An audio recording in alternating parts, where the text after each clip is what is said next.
অতএব যিশু যাহাকে প্রেম করিতেন সেই শিষ্য পিতরকে বলিলেন, উনি প্রভু। এখানে ভাবার বিষয় হচ্ছে এটা, একটা ভালো জিনিস ভালো করে বুঝে দেখো। যিশু পুনরুত্থিত হয়েছেন, আর পুনরুত্থিত হওয়ার পরে এ পর্যন্ত শিষ্যদের অনেকবার দেখা দিয়েছেন। শিষ্যদের দেখা দিয়েছেন, শিষ্যদের সঙ্গে রুটি খেয়েছেন, মাছ খেয়েছেন। আর এরপর যখন বেশ কিছুদিন মাঝে, এখানে প্রথম পদ পড়েই বোঝা যাচ্ছে যে শিষ্যদের সঙ্গে যিশুর যোগাযোগ বেশ কিছুদিন মাঝে গ্যাপ আছে, নেই। আর যার জন্য পিতর বলছে যে আমি মাছ ধরিতে যাই, মানে আর অন্য কোনো কাজ নেই। এতদিন 3.5 বছর যিশুর সঙ্গে প্রচণ্ড ব্যস্ততার জীবন তাদের। যিশু এখানে যাচ্ছেন, ওখানে যাচ্ছেন, এই করছেন, সেই করছেন, এসব করছেন। কিন্তু যিশু মরার পরে তারা যেন ঝিমিয়ে পড়েছে, নিস্তেজ হয়ে গেছে। যিশু তো সবসময় আগে 24 ঘন্টা তাদের সঙ্গে থাকতেন, এখন কয়েকবার শুধু এসে দর্শন দিচ্ছেন, কোনো আজ্ঞা তাদেরকে দিচ্ছেন, উপদেশ দিচ্ছেন, নির্দেশ দিচ্ছেন, দিয়ে সেখান থেকে অন্তর্নিহিত হচ্ছেন। আর তাদের সঙ্গে 24 ঘন্টা থাকছেন না। তো তারা কি করবে না করবে, তাদের পুরনো পেশায় ফিরে যেতে চাইছে। আর যখন ফিরে গেল তাদের পুরনো পেশায়, মাছ ধরতে, তিবেরীয় সাগরে যখন জাল ফেলেছে আর মাছ ধরছে, সেই সময় যিশুর সঙ্গে আবার তাদের দেখা, আবার আর একটা নতুন মুডে নতুনভাবে যিশুর সঙ্গে তাদের এনকাউন্টার হলো। আর হওয়ার পরে কেউ যিশুকে চিনতে পারলো না, অথচ 3.5 বছর তারা প্রত্যেককে যিশুর সঙ্গে সঙ্গে সঙ্গে সঙ্গে ছিল। যিশু যেখানে পা ফেলেছিলেন সেই পায়ের দাগে পা ফেলে ফেলে তারা এগিয়ে গিয়েছিল। অথচ আজকে যখন যিশুকে তারা দেখছে, কেউ চিনতে পারছে না। যিশু তাদেরকে বলছেন যে কিছু মাছ পেলে, তারা বলছে না, দক্ষিণ পাশে জাল ফেলে। আর দক্ষিণ পাশে জাল ফেলে এত মাছ উঠেছে যে তারা জাল টেনে তুলতে পারছে না। আর এই ঘটনাতে একজন এতক্ষণ যিশুকে দেখে চিনতে পারেনি, কিন্তু ঘটনা যখন ঘটলো এবার তার চোখ খুলে গেল, এবার সে যিশুকে চিনতে পারলো। আর সে চিনতে পেরে পিতরকে বলছেন, উনি প্রভু। খুব গুরুত্বপূর্ণ ওয়ার্ড। ওখানে যতজন ছিল প্রত্যেককে চিনে নেওয়ার কথা ছিল, প্রথম দর্শনেই চেনার কথা ছিল। যদি সেটাও না হয়ে থাকে, নয় ধরে নিচ্ছি ভোরের বেলা কি রাত্রেবেলায় আলোর অভাব, ভালো করে দেখতে পাচ্ছে না, এগুলোও যদি ঘটে থাকে, কিন্তু যে ঘটনাটা ঘটলো এরপরে চেনা উচিত ছিল। তথাপি একজনও চিনল না, কিন্তু চিনল একজন। কে? না, যোহন, যিনি এই সুসমাচার লিখেছেন। যোহন নিজের নাম এখানে কোথাও দেননি, কিন্তু আমরা পড়ে বুঝতে পারছি উনি যিশুর সেই প্রিয় শিষ্য, তিনি যোহন। তিনি যিশুকে চিনতে পারলেন, উনি প্রভু। কি সুন্দর কথা। তিনি এই যে যিশুকে চিনেছিলেন, শুধু যদি রক্ত মাংসের চোখ দিয়ে চিনতেন, আমাদের মতো জাগতিক চোখ দিয়ে চিনতেন, তাহলে তার চেনার কথা ছিল না।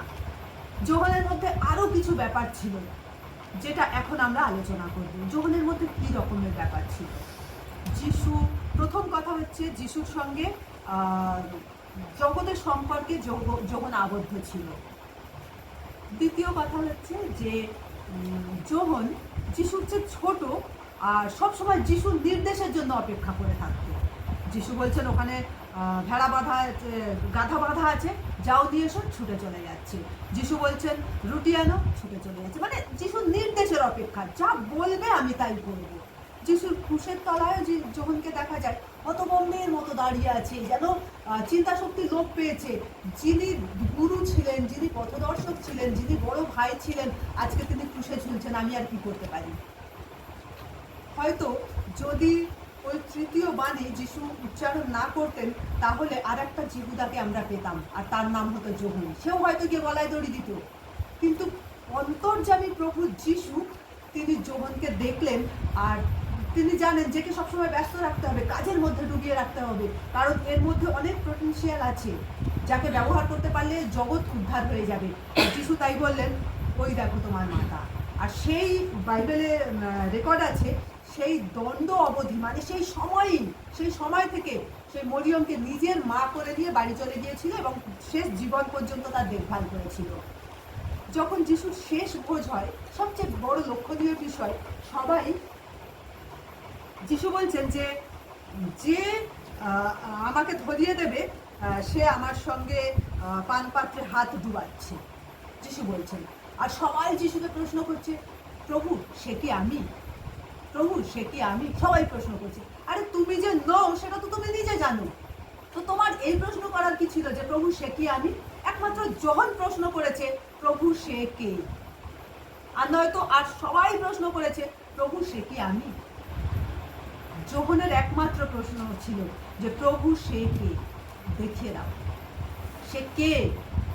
প্রশ্নগুলোর ধরন কত আলাদা দেখো, 10টা প্রশ্ন আসছে প্রভু সে কি আমি, এমনকি জিহুদাও তাদের সঙ্গে প্রশ্ন করছে প্রভু সে কি আমি। একটা প্রশ্ন আলাদা আসছে প্রভু সে কি। আর সে কিভাবে বসেছিল তার বসার বর্ণনা থেকে পাওয়া যায় যে সে যিশুর কতটা আদরের শিষ্য ছিল। যিশুর বক্ষস্থলের দিকে হেলে থাকতো, মানে হেলান দিয়ে যিশুর গায়ে থাকতো, সবসময় যিশুর সঙ্গে লেগে লেগে থাকতো। যারা অনেক একজনের সঙ্গে সবসময় জড়িয়ে থাকে আমরা তাদেরকে বলি নেওটা, এরকম বাংলার একটা ভাষা আমরা উচ্চারণ করি, অর্থাৎ তার পিছনে পিছনে চলে, তাকে অনুসরণ করে, সে যা বলে তাই করে। তো যোহনও ছিল এরকম, যিশু নেওটা, যা বলবে তাই করবে, যা বলবে যখন যা বলবে। তো এরকম আদরে, এরকম একজন ছোট ভাই, এইরকম একটা মানুষ যোহন যিশুকে শুধু তার বাইরের চোখ দিয়ে চিনেছিল এমন নয়, তার অন্তর চক্ষু দিয়ে চিনেছিল। সেখানে কালো আধারে, কালো জলের মধ্যে দেখার কোনো উপায় ছিল না যে মানুষটাকে, কিন্তু তার কার্যকারণ, তার ভয়েস সব কিছুতে পরিষ্কার হয়ে গিয়েছিল উনি প্রভু। আর যখন চিনতে পেরে সকলের কাছে পরিচয় করিয়ে দিল উনি প্রভু।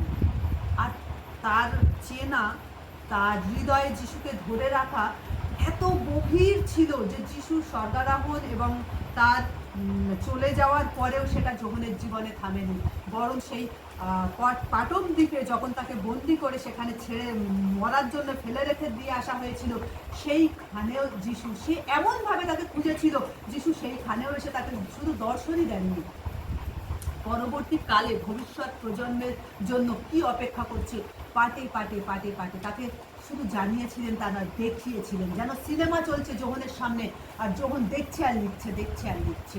এভাবে যিশুর সঙ্গে তার পরিচয় হয়েছিল। এবং সেই যোহন আজকে আমাদেরকে যিশুকে চেনাচ্ছেন, উনি প্রভু।